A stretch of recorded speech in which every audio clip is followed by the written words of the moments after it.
Hi there. Today is Careers Q&A Day, where Zoe and I give you some personal attention. Today's question comes in from Greg, who works in talent development in insurance. And Greg wants to know, we're talking about internal capacity building around career dialogues. And should every business have an internal career coaching team? And on the surface, it sounds like a no-brainer because coaching is good, so more coaching must be better, right? But the reality is a little bit more nuanced than that. Because you can build a coaching team and still have a culture where people don't talk honestly about their careers. So what actually makes the difference? And is creating a career coaching team really the answer? Let's find out. It's a really great question. Thank you, Greg, because career coaching is becoming much more visible in organizations, especially as companies start to think about it as integral to their retention, development, talent strategies. And like most things in this space, the answer isn't always as simple, like categorically yes or no. I mean, not every business does need a formal internal career coaching team. But every business does need to give people access to good career conversations. So it doesn't have to be a coaching team, but it does have to have conversations. And those two things are not the same thing. Every business that I've spoken to that does have a formal internal career coaching service or practice is always oversubscribed. They say there is always a waiting list. So I think that already tells us something about the appetite for these types of conversation, but it's not always necessary for it to be in a formal coaching engagement. That's not the only way to have them. What do you think, Zoe?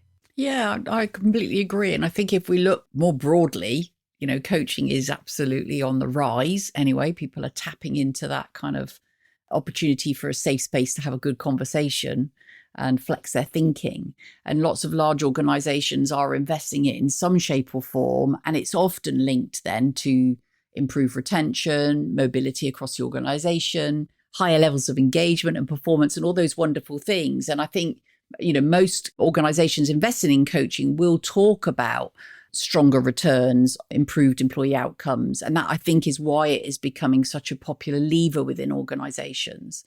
And there's definitely been a shift towards internal coaching, bringing coaches into the business and upskilling people within the business, because then it's on tap and it's more accessible. It's about personal growth for people in the organizations. I started out as an internal coach in an organization, and it was sort of another layer within the business. And it can often be more cost effective, and those coaches understand the organization from the inside. Mm-hmm. So I think the direction of travel is clear, that coaching does really matter. But a lot of executive coaching education doesn't necessarily have content and approaches that are specific for those really tricky sort of career conundrums. And to us, there is a distinct difference between general executive coaching and leadership coaching to good career coaching. So I think if you're thinking about setting up a specialist division, they do need to think about a specialization of skills. There aren't many training bodies out there that provide this, although we do, which is why so many firms do choose our accreditation to kind of complement their career strategy, because it is distinctive and it is simple and exceptionally practical within organizations. Yeah, I think that's such a good point, because you can't just assume that because someone is an expert in what they do, that they're necessarily also going to be expert in talking about helping people unravel what they do and what they might want to do next, which I think is why we end up doing a lot of work training mentors, because in a mentoring scheme, if I want to do something that's outwith my mentor's interest, mentors can feel really stymied about being able to feel useful. So a sort of careers toolkit on top of their expertise and experience within their industries, they always kind of grab that and run with that. And it's really useful addition. So I think that's a really important point, is that whoever it is that is going to have career conversations, if you want to increase the frequency and quality of career conversations, the most sustainable and economical way to do that is to broaden the skill set internally and build a capacity internally. But you also want to build that around like one consistent approach, which is part of probably what Greg is thinking about when he talks about a formalized coaching service. They're going to decide on a methodology they're going to pursue. And but what I'm saying is like, yes, and right. So you can have that career coaching service, but think about the other people who could buy into that framework, build capacity.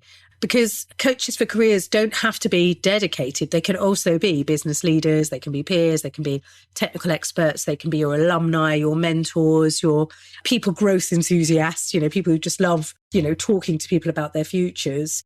And often in clients, this is the way that it works best. It's kind of broadened out. It's a great capacity build because it means that people can discuss their careers wherever they want, however they want. And you aren't investing in what can be very expensive piece by piece, one-to-one coaching with an external. So it's much, much more kind of convenient, and it allows people to have a sort of shared language, but also it doesn't constrain the conversation to only with the career coaching team, because there is a bit of a risk that that doesn't build a career coaching culture. So it sort of swings and roundabouts. A close cohort of career coaches within your organization is going to be able to share through, supervisory and kind of broader meta perspectives, and kind of keener and deeper insight about what the key issues are that are rising in the business, the trends around careers, and perhaps the needs, the succession plans that can be informed by that insight is really valuable. But on the other hand, the risk is slightly that if you put it with, oh, look, we've got a career coaching team, then that suddenly becomes a function and a service that one gets referred to. And then accidentally what happens is you outsource the responsibility for creating a culture of career conversations instead to a small group of people in a particular division of the business who are now where that conversation only happens.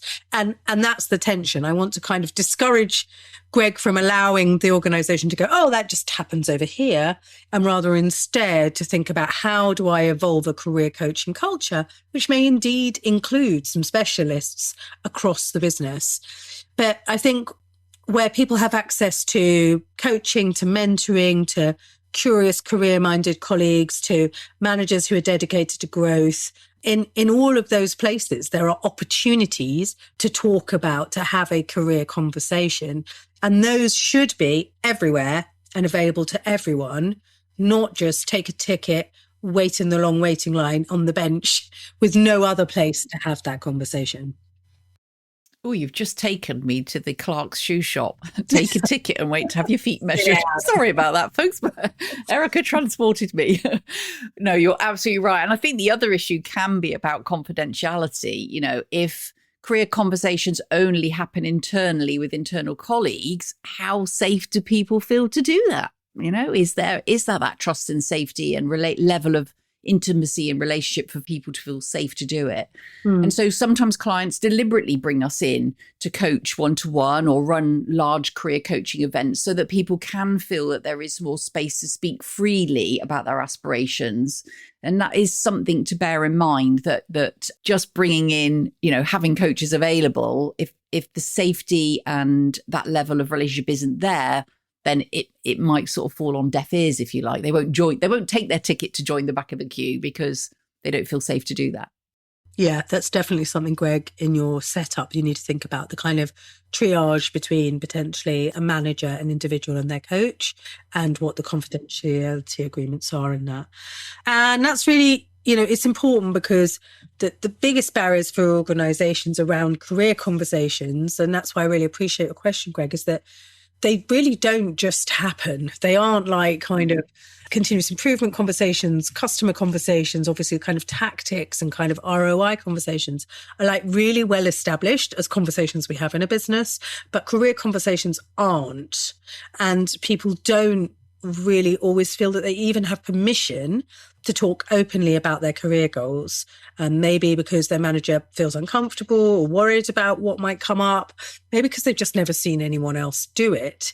So, you send a clear sign by setting up a career coaching practice that is welcome, but you also put that sign over one door. And I wonder if that's what you intend, or if a sort of wider, more dispersed communication and support for having conversations around careers might actually give you more of what you're looking for. We'd need to kind of quiz you on, why you're doing this in order to give, a really robust answer. But yeah, any final thoughts, Zoe? An element of what we're saying is it really depends on the organization, and often the right approach might be a mix, might be a mix of internal career coaches, enthusiasts, mentors, experts, a dotting of sort of external executive coaches if that's needed as well, but also to think about giving employees the sort of how to think about and talk about their career is extremely important in this kind of dialogue we're having, So having a simple, consistent model or framework to do that can be extremely beneficial.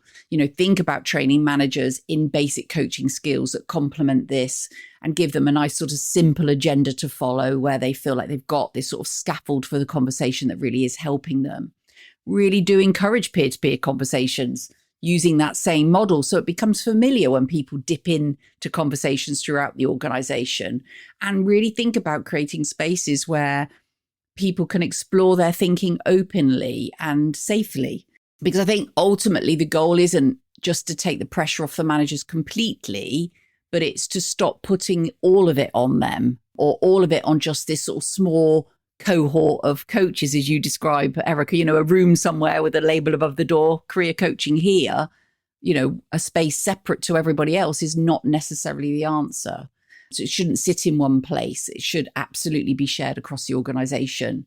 And it should enable employees to feel like they can take ownership of their career, but have the support of their managers, their coaches, mentors along the way.